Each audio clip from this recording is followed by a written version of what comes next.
तो आदाब, नमस्कार, गुड इवनिंग, सत श्रीकाल। एक बार फिर आप तमाम लोगों का स्वागत है क्राइम तक की कहानी के इस एपिसोड में। उम्मीद है पूरी फैमिली अच्छी होगी, अपना और अपनों का ख्याल रख रही होगी। संडे तक की मोहलत दी थी बंगाल की चीफ मिनिस्टर, पश्चिम बंगाल की चीफ मिनिस्टर ममता बनर्जी ने कोलकाता पुलिस को कि आपके पास संडे तक का टाइम है।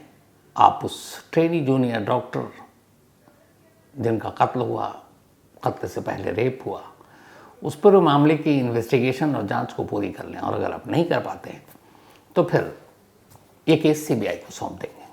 तो ये बात कल हुई थी, कल ये ऐलान हुआ, लेकिन 24 घंटे के अंदर चीज़ें बदल गई।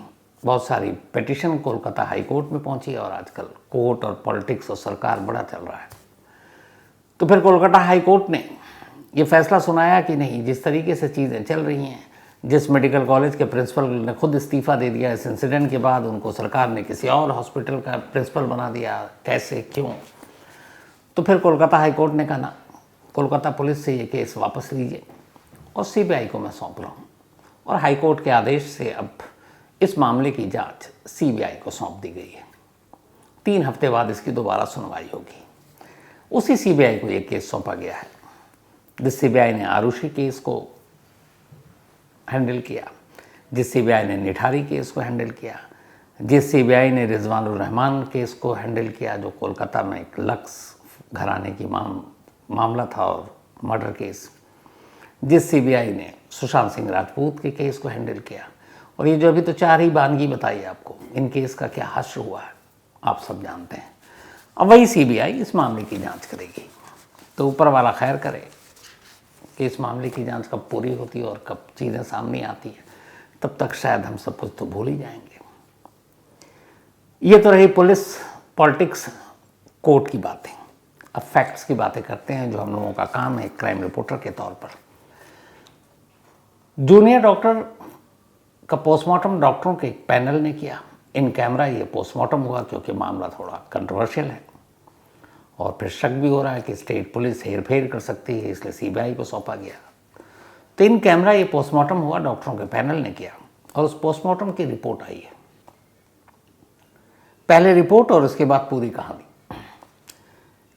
रिपोर्ट में लिखा है कि जूनियर डॉक्टर की दोनों आंखें घायल, मुंह से रिसता हुआ खून, घायल होंठ, पूरा चेहरा जख्मी, गर्दन घायल, दोनों हाथों की उंगलियों के नाखून घायल, जख्मी प्राइवेट पार्ट से बहता खून, बायां पैर जख्मी, पेट घायल, दाहिने पैर की एड़ी जख्मी, दाहिने हाथ के रिंग फिंगर टूटी हुई। ये जख्मों की लिस्ट है।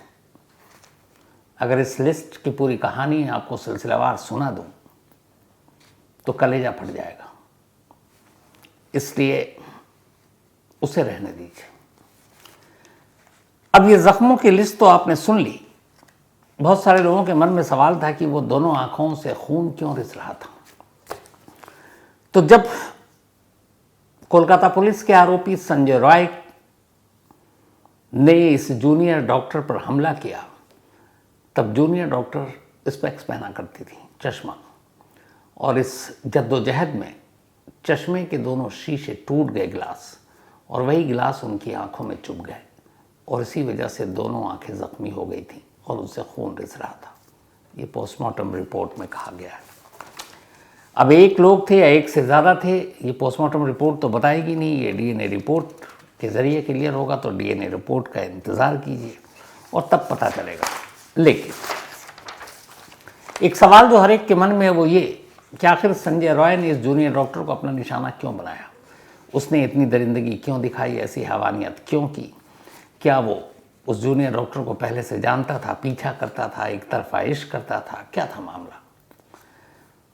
तो कोलकाता पुलिस ने भी इन सवालों की तफ्तीश की और इसके कुछ जवाब सामने आए, और जवाब तभी आएंगे जब आप पिछले कुछ दिनों के रिकॉर्ड और उस संजय रॉय की पूरी जो रूटीन, उसका कैलेंडर, कब, कहाँ, क्या, कैसे किया, सामने आए।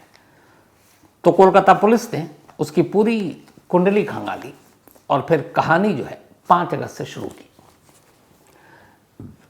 संजय रॉय एक वॉलेंटियर है, एक सिविक वॉलेंटियर, जो एक तरह से आप कहें कोलकाता पुलिस के लिए वो लोग काम करने वाले जो पुलिस में है नहीं लेकिन पुलिस की मदद के लिए काम करते हैं, और कोलकाता पुलिस उन्हें हर महीने कुछ पैसा खर्चा भी देती है।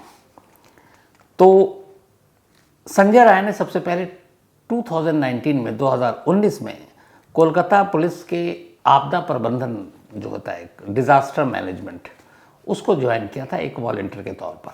फिर वहाँ रहा। बाद में फिर उसको कोलकाता पुलिस ने अपने एक दूसरे डिपार्टमेंट में भेज दिया, और वो था एक अलग डिपार्टमेंट, पुलिस डेवलपमेंट डिपार्टमेंट, कि तुम वहाँ जाओ। फिर वहाँ कुछ दिन रहा और उसके बाद उसको आरजी कर मेडिकल कॉलेज एंड अस्पताल की जो पुलिस चौकी है वहाँ उसकी ड्यूटी लगा दी एक वॉलंटियर के तौर पर, कि तुम यहाँ के सारे इंतज़ाम देखो। तो फिलहाल वो वहीं पुलिस चौकी में एक वॉलंटियर के तौर पर, एक सिविक पुलिस के तौर पर काम कर रहा था। हालांकि वो पुलिस का स्टाफ नहीं था, लेकिन चूंकि वो एक वॉलंटियर था, पुलिस के साथ मेलजोल रखता था, तो पुलिस वालों से अच्छी दोस्ती थी, सीनियर से लेकर जूनियर अफसरों तक को जानता था और इसी का फ़ायदा भी उठाता था। वो जब अपनी मोटरसाइकिल पर चलता था तो मोटरसाइकिल पर उसने केपी का लोगो लगा रखा था, मतलब केपी कोलकाता पुलिस। केपी यानी कोलकाता पुलिस के वो टी शर्ट पहनता था, उस पर लिखकर कैप पहनता था कोलकाता पुलिस के, तो बहुत सारे लोग तो उसे पुलिस वाला ही मानते थे और इसी का वो फ़ायदा उठाता था। अब जब से वो इस आरजी कर मेडिकल कॉलेज एंड अस्पताल में कि पुलिस चौकी में उसकी तैनाती हुई, तब से उसने एक दूसरा धंधा शुरू किया। वो ऐसे पेशेंट को देखता, मरीजों को जो आते, आपको पता है सरकारी अस्पताल में चूँकि इलाज सस्ता होता है, बेचारे गरीब दूर दूर से आते हैं कि इलाज हो जाए, जान बच जाए, पर ऐसे लोगों को बेड नहीं मिलता, दाखिला नहीं मिलता। तो बहुत सारे दलाल ब्रोकर भी घूमते हैं ऐसे अस्पताल के बाहर। दिल्ली के एम्स के बाहर आपको ऐसे दर्जनों मिलेंगे। तो हर अस्पताल के बाहर की यही कहानी है सरकारी।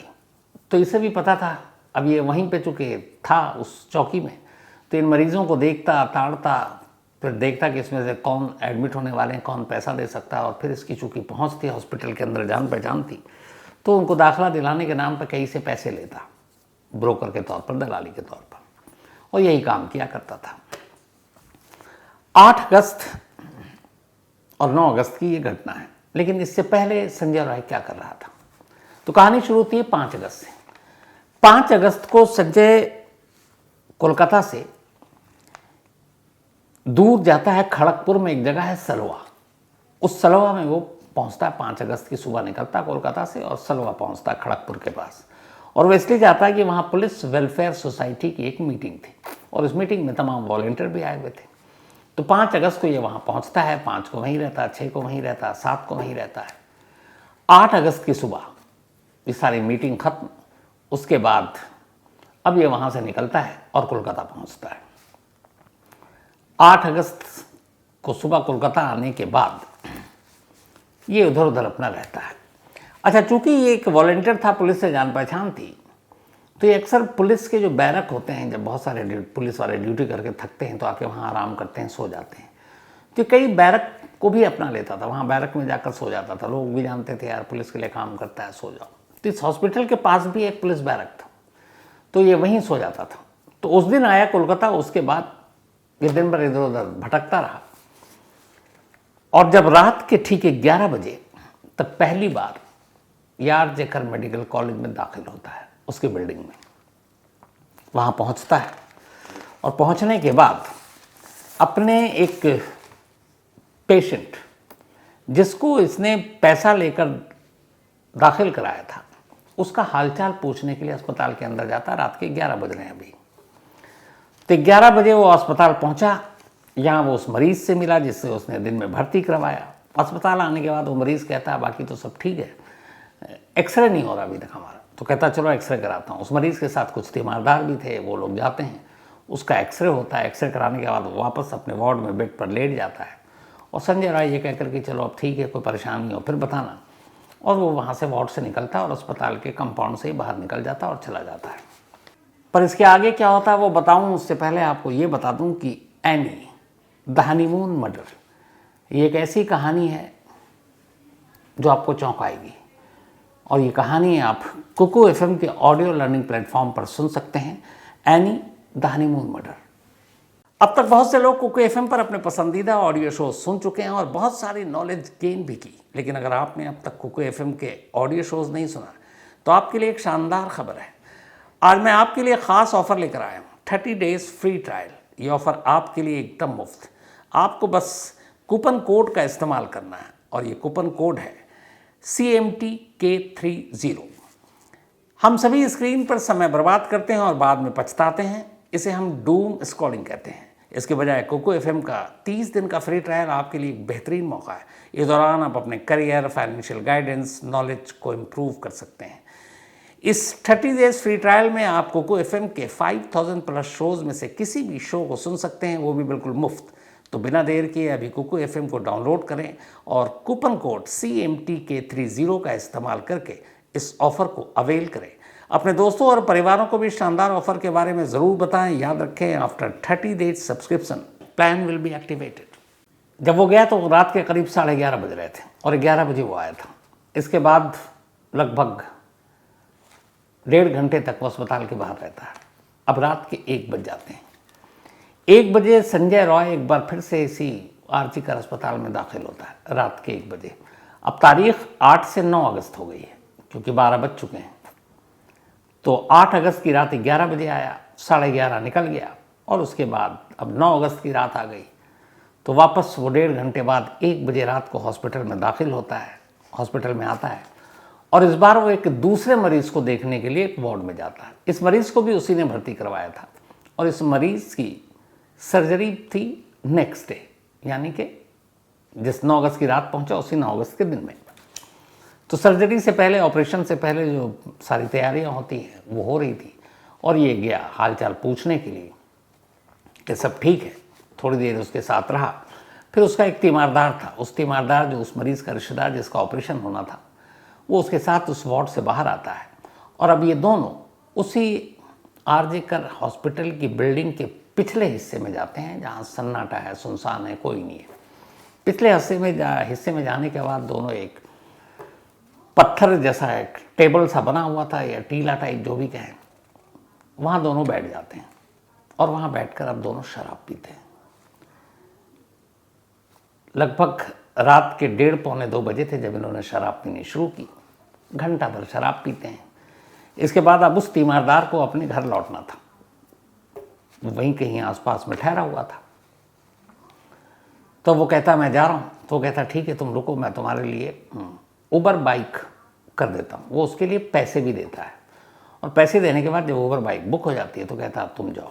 अब वो तीमारदार शराब पीकर उसके साथ हॉस्पिटल के बिल्डिंग के बाहर चला जाता है। अब संजय रॉय अकेला है।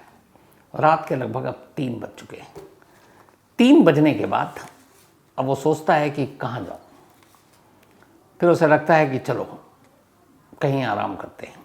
इसके बाद वो बिल्डिंग के पीछे से निकलता है, मेन बिल्डिंग में दाखिल होता है और अस्पताल की 3री मंजिल 3rd फ्लोर पे पहुंच जाता है। कल मैंने 4th फ्लोर गलती से कहा था। 3rd फ्लोर पे पहुंचता है। ये चेस्ट डिपार्टमेंट का फ्लोर था और इसी फ्लोर पर एक सेमिनार हॉल था जिसमें करीब 40 कुर्सियां लगी हुई थी। हॉस्पिटल के छोटे मोटे जो फंक्शन, सेमिनार, लेक्चर होते उसी में होते थे। तब ये करीब रात के 2:15 बज रहे होंगे। ये 3:15 साढ़े 3 के दरमियान की बात है। ये पहुंचता है सेमिनार हॉल में। 3rd फ्लोर पे सन्नाटा, उस वक्त कोई नहीं। इसे लगा कि थोड़ा नशे में ज़्यादा है, चलो चल के थोड़ी देर कुर्सी पे सुस्ता लेते हैं। सेमिनार हॉल का दरवाज़ा खोलता है, धक्का देता है, वो खुला ही रहता है। अंदर दाखिल होता है। अंदर रोशनी थी, लाइट जल रही थी। इसकी नज़र सामने एक कुर्सी पर बैठी हुई एक डॉक्टर पर पड़ती है। ये वही जूनियर डॉक्टर थी। आंखें बंद थी। वो लगभग लग रहा था थोड़ी देर आराम करने के लिए आई, सोने के लिए आई, क्योंकि नाइट शिफ्ट थी। और यहीं उस जूनियर डॉक्टर को देखकर शराब के नशे में संजय राय की नीयत खराब हो जाती है। अब इधर इससे पहले दूसरी कहानी यह है कि जूनियर डॉक्टर इधर लगातार कई दिनों से नाइट शिफ्ट में थी, चेस्ट डिपार्टमेंट में, इसी आरजीकर हॉस्पिटल की। वो अपनी ड्यूटी निभा रही होती है, तमाम पेशेंट को अटेंड कर लेती है। रात के 2 बज जाते हैं। जब 2 बजते हैं तो उससे वक्त मिलता है। अपने 4 और जूनियर दोस्त जो उसके कलीग थे, जो उसी पीजी 2nd ईयर के स्टूडेंट थे, उनके साथ ये कैंटीन में जाती है अस्पताल के, वहाँ खाना खाती है। खाना खाने के बाद बाकी चारों डॉक्टरों की शिफ्ट थी और मरीज़ थे, लेकिन इस जूनियर डॉक्टर को अभी फ़िलहाल लग रहा था कि वो फ्री है, किसी पेशेंट को देखने की अभी मतलब इतनी जल्दी नहीं थी। तो उसने कहा चलो आधा घंटा आराम कर लेते हैं। तो चारों कलीग चले गए। अब ये उसी थर्ड फ्लोर पे, चूँकि वहाँ सबको पता है कि ये एक सेमिनार हॉल है, यहाँ कुर्सियाँ पड़ी हुई हैं, यहाँ पर आराम से बैठ सकते हो, कोई डिस्टर्ब नहीं करेगा। तो वो उसमें करीब 3 बजे सुबह, रात की देर रात 3 बजे उस सेमिनार हॉल में दाखिल हुई और एक कुर्सी पर बैठ गई, आंखें बंद कर ली, शायद नींद आ गई उसे। और इसी दौरान इधर दूसरी तरफ अब 2:15 बजे संजय राय उसके अंदर दाखिल होता है। दाखिल होने के बाद वो देखता है नीयत खराब होती है और अब वो जूनियर डॉक्टर के साथ ज़बरदस्ती करने की कोशिश करता है। लेकिन जूनियर डॉक्टर की जो कदकाठी थी वो ऐसा नहीं था कि बहुत आसानी से काबू पा लेता। अचानक जूनियर डॉक्टर के ऊपर जब हमला होता है, वो पूरी तरह से पूरे दमखम से लड़ती है, जद्दोजहद करती है और इसी में उसके तमाम जो ज़ख्म आते हैं, चेहरे पर खरोंचे आती हैं, वो मारता है, होंठ फट जाते हैं, धक्का मुक्की होती है, चश्मे पे हाथ पड़ता है, शीशा टूटता, आंखों में धंस जाता है। वो मुंह दबाता है ताकि शोर न मचाए, कोई बाहर ना सुन ले, तो मुंह दबाने की वजह से भी ज़ख्मी। फिर गले पे हाथ रखता है कंट्रोल काबू करने के लिए, उसे पता ही नहीं है कि गला दब रहा है या दब चुका है या जिंदा भी है कि नहीं। तो वो कोशिश करता है और वो लगातार उससे जूझती है, जद्दोजहद करती है, लेकिन कब तक। अब इतने सारे ज़ख्म हो चुके थे, खून रिस रहा था, वो लड़ रही थी, दर्द बर्दाश्त कर रही थी, लेकिन आखिरकार जब तक वो होश में थी लड़ती रही, खुद की आबरू बचाती रही, लेकिन दर्द और ज़ख्म बहुत ज़्यादा थे। धीरे धीरे वो अपना होश खो बैठी, शायद नींद बेहोशी में चली गई और वहीं उस संजय राय को मौका मिला। अब ये अभी तक पता नहीं है, क्योंकि जो ज़ख्म के निशान मिले हैं वो एंटीमॉर्टम है, यानी कि मरने से पहले के हैं। लेकिन इसके बाद जो कुछ उसने किया वो क्या जिंदा रहते किया या मौत के बाद किया, ये बड़ा नाजुक सवाल है और अभी इस पर क्लियर शायद ही डॉक्टर बता पाएँ। डिटेल जब इन्वेस्टिगेशन होगी तब बता पाएंगे। तो खैर ये सब कुछ करने के बाद करीब 40 मिनट तक वो इस सेमिनार हॉल में रहा और ये 40 मिनट तक सब कुछ हुआ। 40 मिनट के बाद वो उसी सेमिनार हॉल के एग्ज़िट गेट से बाहर निकलता है। बाहर निकलकर हॉस्पिटल के बाहर आता है और कमाल ये कि वहाँ से कहीं इधर उधर नहीं भागता है। उसी हॉस्पिटल के करीब कोलकाता पुलिस के उसी बैरक में जाता है जहाँ वो अक्सर रहा करता था और उसी बैरक में जाकर बेफिक्र सो जाता है, जैसे कुछ हुआ ही नहीं है। अब उधर सो रहा है, इधर सुबह हुई 8:30 बजे स्टाफ ने देखा सेमिनार हॉल में एक बॉडी, पूरे अस्पताल में कोहराम मच गया, हंगामा मच गया। कोलकाता पुलिस पहुंची, मौके पर लाश थी, जूनियर डॉक्टर के लैपटॉप, मोबाइल और साथ में एक नेक बैंड ब्लूटूथ। जितने भी उसके कुलीग थे डॉक्टर, उन सब के साथ उस ब्लूटूथ को कनेक्ट करने की कोशिश की गई, हुआ नहीं। इस बीच में एक टीम ने जब सीसीटीवी कैमरों को खंगाला उस सेमिनार हॉल के एंट्री और एग्जिट को, तब उसमें एक शख्स आता हुआ दिखाई दिया जिसके गले में नेक बैंड ब्लूटूथ था और फिर जाता हुआ। जो सीसीटीवी कैमरा था वो ये दिखा रहा था कि सेमिनार हॉल से संजय रॉय सुबह 4:37 पर निकला। हॉस्पिटल के बाहर, हॉस्पिटल के गेट पे भी कैमरा था, वहाँ दिखाया 4:37 पर निकला है और सेमिनार हॉल से जब वो निकला है वो टाइम था 4:35। 2 मिनट उसे बाहर तक जाने में लगा। तो अब लोगों ने पहचान लिया कि भैया ये तो यही आरजी का हॉस्पिटल की चौकी में ही ये एक वॉलंटियर की तरह काम करता है कोलकाता पुलिस के लिए। तो पुलिस को फिर पता करने में मुश्किल नहीं हुआ कि वो रहता कहाँ है। पता चला कि बैरक में सोता है। पुलिस की टीम बैरक में पहुंची, वो उसे सोता हुआ मिला, उसे उठाकर लाई। पूछताछ से पहले उन्हीं में से एक पुलिस वालों ने उसका मोबाइल लिया और जो लाश के पास से जो नेक बैंड ब्लूटूथ मिला था उससे कनेक्ट किया। एक ही बार में कनेक्ट हो गया। सबूत अपने आप गवाही दे रहा था कि मौके से मिला ब्लूटूथ इसी के फ़ोन का है। आधा मसला हल हो गया था, बाकी पूछताछ हुई। फिर उस बैरक की पुलिस ने तलाशी ली। जब बैरक की तलाशी ली तो देखा कि इसने जो रात को कपड़े पहने थे वो सब धुले हुए हैं, हर चीज़ उसने धो दिया था। फिर उसके जूते पुलिस ने चेक किए। जूते के शोल में कुछ खून के धब्बे थे जो शायद उसकी नज़र नहीं पड़ी या वो फिर लापरवाह हो गया था, और वो निशान मिले, और वो निशान भी इस बात की गवाही थे कि ये मौके पर था। तो उस जूते को भी कब्जे में ले लिया गया, फॉरेंसिक जांच के लिए भेज दिया गया। अब कोलकाता पुलिस के हिसाब से तो यह मामला ओपन एंड शट केस हो गया है, लेकिन लोग सवाल ये कर रहे हैं कि क्या एक संजय राय अकेला उस जूनियर डॉक्टर पर काबू पा सकता था, ये साथ में और लोग हैं। अब ये डीएनए रिपोर्ट के बाद क्लियर होगा, क्योंकि जूनियर डॉक्टर और संजय राय दोनों के डीएनए सैंपल लैब में गए हैं। अगर इन दोनों के अलावा कोई और सैंपल मिलता है जूनियर डॉक्टर के प्राइवेट पार्ट से, तो फिर इसका मतलब है कि इन दोनों संजय के अलावा कोई और भी शामिल हो सकता है। लेकिन अब कोलकाता पुलिस इस केस को आगे दर्ज करेगी नहीं। केस डायरी अब सीबीआई को देना है। कोलकाता हाई कोर्ट ने कह दिया अब सीबीआई शायद आज शाम या कल तक इस केस को टेक ओवर कर लेगी। लेकिन अब सीबीआई क्या करेगी इस केस का, कब तक रिपोर्ट आएगी, कैसे जांच होगी, इंसाफ मिलेगा जूनियर डॉक्टर के घर वालों को, पता नहीं। लेकिन उम्मीद या दुआ यही है कि बिल्कुल जूनियर डॉक्टर के घर वालों को इंसाफ मिले और ऐसे हैवानों को या हैवान को कम से कम मौत की सज़ा मिले। लेकिन फिर पलट कर देखता हूँ तो आरुषि केस आज भी मालूम नहीं, आरुषि और हेमराज का कातिल कौन है। निठारी केस 21 या 23 बच्चों को मार दिया गया, पर सुरेंद्र कोहली और उस घर के मालिक मुनिंदर सिंह पंढेर फांसी तक की सज़ा हुई, पर बरी कर दिया गया, हालांकि जेल में, लेकिन कोर्ट में अभी तक कुछ नहीं हुआ।